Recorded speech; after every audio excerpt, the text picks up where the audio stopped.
नमस्कार मित्रों, कैसे हैं आप लोग। उम्मीद करते हैं आप अच्छे होंगे। आज साइड में मैं आपको पेपर की कटिंग दिखा रहा हूं।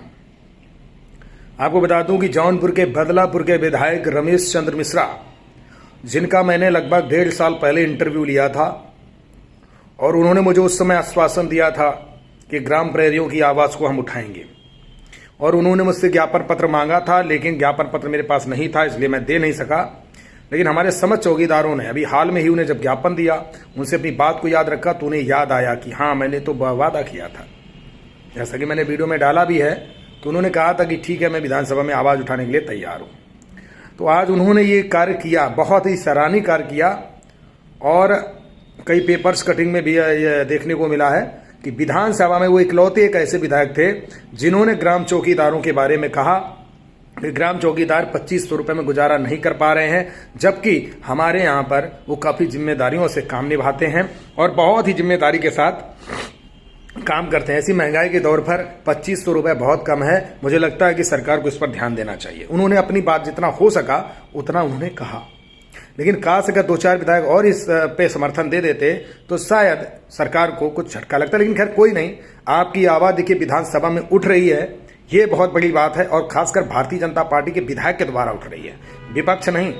मतलब जिस पार्टी यानी बीजेपी पार्टी के ही विधायक ने इस आवाज़ को उठाया। तो ये बहुत ही सराहनीय कदम है रमेश चंद्र मिश्रा जी का।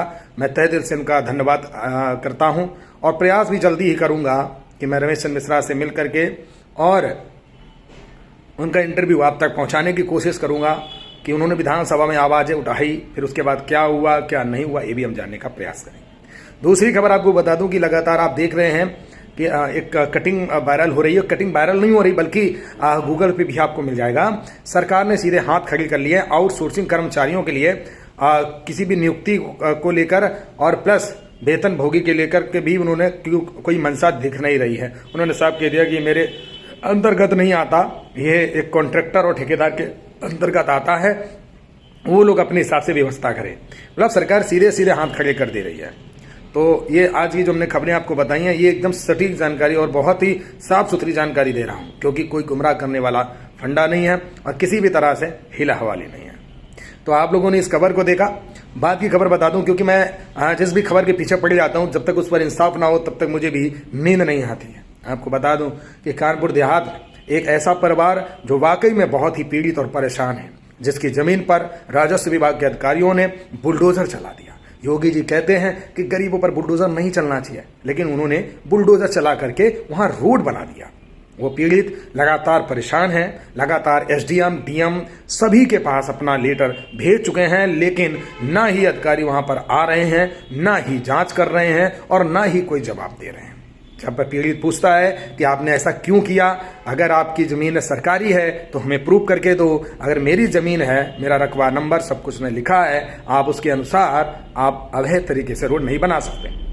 कभी कभी क्या होता है कि गांव के कुछ दुश्मनों के द्वारा मिला भक्ति की वजह से भी ऐसे कांड को अंजाम दिया जाता है। अभी हाल में ही एक मड़ौली कांड हुआ था, जहां पर बेटी और माँ की मृत्यु हो गई थी। जरा सोचो।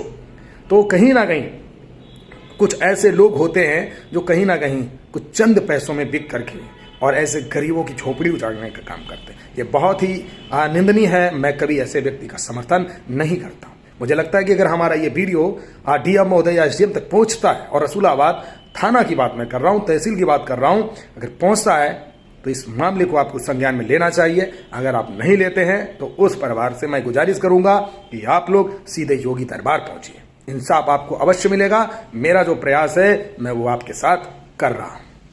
मैं कर्म और धर्म को लेकर चलता हूं और कर्म ही धर्म हमारे लिए सर्वोपरि है। तो चलिए मित्रों, मिलते हैं अगले वीडियो में। खबर अच्छी लगी हो तो कमेंट करना और ज्यादा से ज्यादा शेयर करना। जय हिंद, जय भारत।